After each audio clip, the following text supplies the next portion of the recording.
When we've been living in a state of trauma and in this really intense modern world for a long time, we end up very braced. So we learn that we need to protect ourselves here.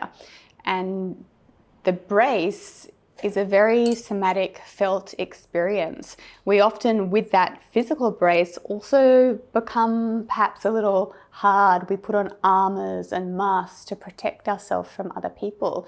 And a big part of healing is learning to switch off the brace and find some softness in this world, both in our expression, in our relationships, and also in our body. But it's really hard to do that when the body has this felt sense of threat and danger and this intense need to protect. When I write about this piece, I often talk about our external shell. So we end up creating a version of ourselves that feels safe from which to interface with the world from. And so a huge part of healing is learning to soften our shell. When we bring this into somatic practice, we can actually consider that the arc of our back, our spine and our hips are almost a shell. I'm thinking of like a little turtle. And so in this practice, we're going to learn to literally soften our somatic shell. And so we're going to get into a version of child's pose and actually feel into our spine, our hips and our back and our neck and see what it's like to soften, knowing that in this space of our practice at least, there's nothing that we need to protect ourselves from. If you've been feeling a lot of tension in your body and sort of been living in this very protective, trauma-fueled state, it can feel quite confronting to go into this practice and like there's not the ability to soften. And if that's the case, that's okay.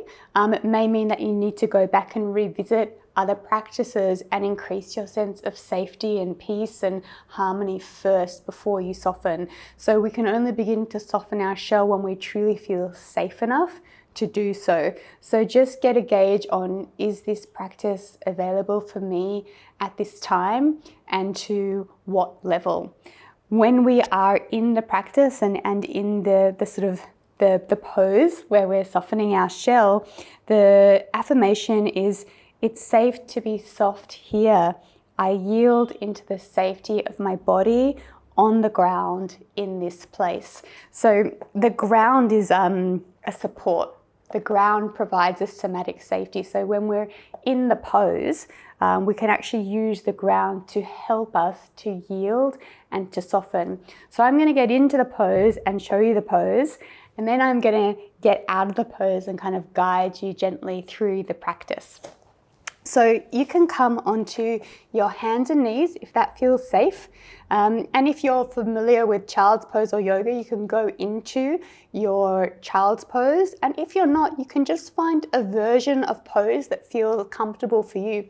For me, it feels most comfortable to cross my toes and to lean back and to widen my knees a little and to come down with my hands and place my head on my hands. But you can find any pose for you where you can access this nice curvature of the spine, okay? So come into your pose and take a moment to settle there and connect to the ground beneath you. Mark it as a source of support and safety. Closing your eyes if you haven't done so already, tuning inwards. And just becoming aware of your shell, the width and length of your back, the arc of your spine, all the way up to your neck, attaching to your head, and all the way down to the base of your spine, attaching to your hips. And just bring your attention and your breath to your entire back. What is it like to breathe into your back? Are you able to soften it here?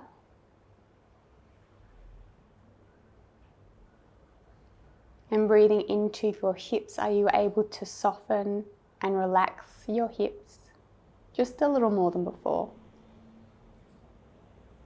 And what about your neck? Are you able to soften all the muscles in your neck up to the back of your head? Again, ensuring that you're really welcoming the floor to support you in your process. And connecting to the affirmation, it's safe to be soft here. I yield into the safety of my body on the ground in this place. And just notice if that softening can happen, if there are muscles relaxing, spaces emerging, warmth or cool, twitching, any emotions. Just notice what it's like to invite that softening of your shell. And take a couple moments to just integrate your experience, inviting that softness to come with you as you exit this practice and the pose and into the next part of your day, into your life.